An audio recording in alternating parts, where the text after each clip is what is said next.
on the line. Once again, I'm speaking with Tuomas Rounakari from Korpiklaani. Tuomas, thanks for taking my call.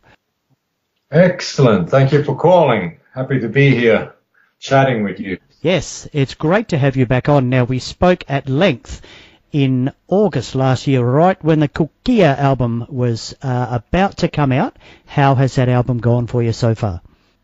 Well, it's been interesting to see that the press reviews have been all of them have been very wide apart. Like, press has either loved the album or really hated it. And for myself, it means that we are doing something right, that we are really getting into and under people's skins and getting emotions out of people. So I think in this business, the more emotions you evoke, the more loved you become, the more hated you become at the same time. So I think it's better to be smashed and adored at the same time rather than just have like the mediocre 3-star reviews pouring in everywhere saying that, nice job once again, guys. So that's exciting. And also, I think we are clearly seeing a shift in our audience. Here in Europe, we have a lot larger audiences than before. And also the feeling with the audience is now that it's more like our audience, that people are actually coming to see us and coming for the special energy that we have in our shows. And it's really like a good moment to be in this band, actually, to see it growing and see it being notified and sort of like, what's the right word? Being acknowledged as what we do, like specifically. And so it's great. It's really great. And it's good to see that the responses are so different from each other. How much of the new album are you fitting into the stage show these days? A lot. I mean, we always do that. We've always played the latest album the most. But this time what happened was that there was like 3 years in between these two albums, Noita and Korpiklaani, and a lot of touring. So as a band, we were really anxious to play the new material and actually started playing already the new songs before the album was even out. So that tells you a little bit of our own enthusiasm towards the latest album and these songs. And so far, we've actually played the whole album except one song live. I'm not meaning that we play the whole album. In a US tour, we had these songs from this album, and in the European tour, we had another songs from the album. So this way, combined, we've actually played the whole album live already. And this is unusual. So now, for the live set, we're going to focus on the Korpiklaani album and then play a lot of the classic stuff. So there's always sort of like 60-40 balance, 50-50 balance with the classics and the latest album. We are still actually playing quite a lot of songs from out of the Noita album too, because they just seem to go really well to people, and also we still like to play those. How much touring have you done? I mean, the album's been out, that's for nearly 8 months now. Have you been on the road the whole time? Well, we had a US tour that lasted for about 5 weeks. And then after that, we played actually, when the album came out, we had a 3-week Russian tour. We were all over Russia, all the way to Vladivostok. That was actually quite an adventure. Yeah, I bet. Yeah, with the funky night trains and everything like that.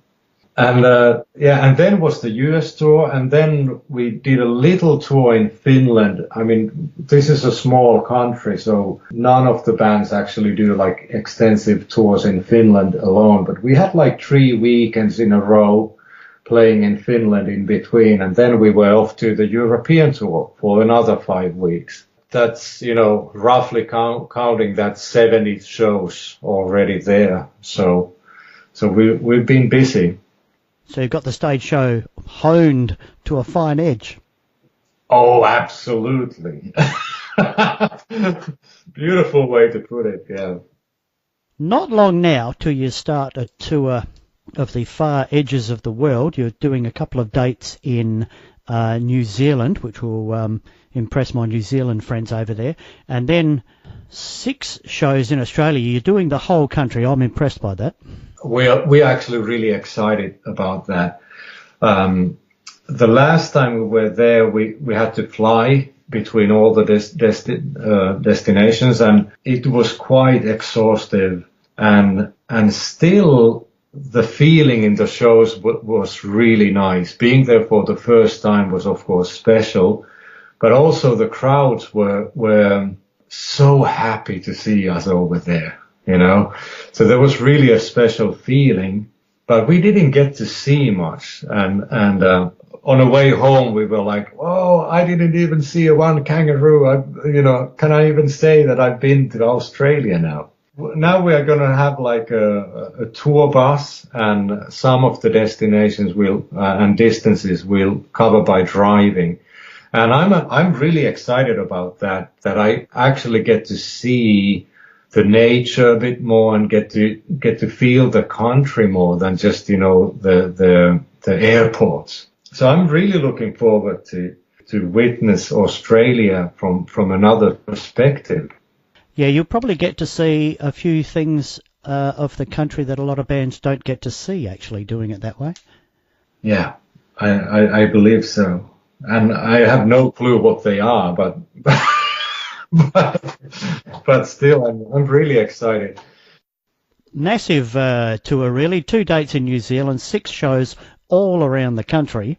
We will give a lengthy show anyways, like we've been playing 90-minute set, even 110-minute sets lately.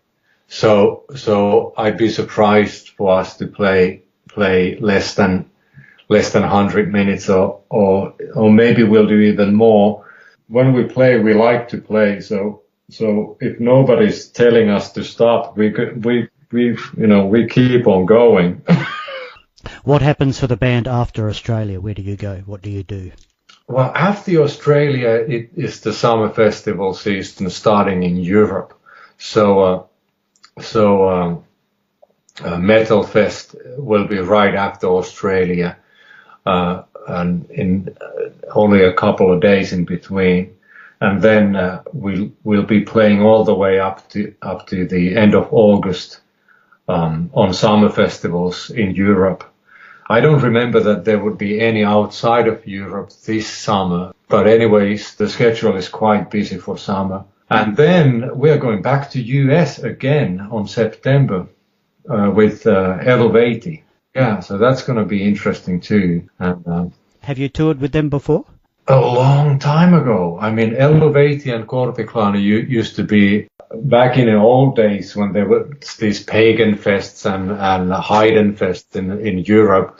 We used to be co-headlining those or being sort of like supporting each other and before Adelaide got bigger than us. And now, I mean, it's debatable again, like which one of us is bigger. I think it depends where you go in the world nowadays, but we have a long history together and we've done several tours together, but it's been a long while. I joined the band in 2012 and I think that was the last Pagan Fest that we were together. So after that, nothing. So I'm pretty excited to go on tour with them again. They are here in Australia just a week before you. Did you know that? Yeah, how sad is that? I mean, it's kind of like, I don't know, maybe it's too good to be true or maybe it's sad because they sort of overlap. And so, from my perspective, it would be better to be together or to be, to not to be that close. I'm sure we both will have a good crowd in Australia. And people are saying that folk metal is getting bigger in Australia. Well, I'm glad to hear that there's enthusiasm, and it's such a strange genre. Like for example, the folk metal bands in Finland Fintroll and Moon Sorrow, Turisas, and sort of the classic folk metal bands, all of them kind of denies that they are folk metal bands. They are not comfortable with that title. And of course it is a genre that's sort of been named by other people than the musicians themselves. So I think we are like one of the few bands that are actually comfortable with the folk metal description. Like, yeah, that's what we do. You know, we combine metal and folk, you know, we are folk metal, you know, but it's kind of like a weird genre in a way that the bands are very far apart from each other. Like if you think about Moon Sorrow or Korpiklaani, we're like totally different bands, and yet we love to tour together. Like there's some kind of a connection despite the musical differences, and we actually appreciate and like what we do. You know, we are fans of each other, even though we are different. Having said that, I think there's kind of like confusion about what folk metal is, you know, between the fans and between the bands. So I'm happy to hear that there's some movement happening down there in Australia about, you know, creating new pages for the folk metal and keeping the genre alive and well. And at the same time, actually, I'd say that in our perspective, we are just seeing more and more people coming to our shows. So like some people say that folk metal is declining in US or in Europe, but we don't see that. We just see more people coming to our shows. So I don't know what the truth is, you know. Well, how can you argue with more people coming through the door? Yeah. But then again, you know, are they folk metal fans? Are they Korpiklaani fans? You know, and how do they relate? You know, I wouldn't. Well, if they're coming through the door to a Korpiklaani show, then you've done your job. Yeah, exactly. All right, Tuomas from Korpiklaani, absolutely magnificent talking to you again. And we look forward to Korpiklaani coming through Australia in late May. Thanks again for talking to me. Oh, thank you. And so much looking forward to be there and see and meet all of you. So be there.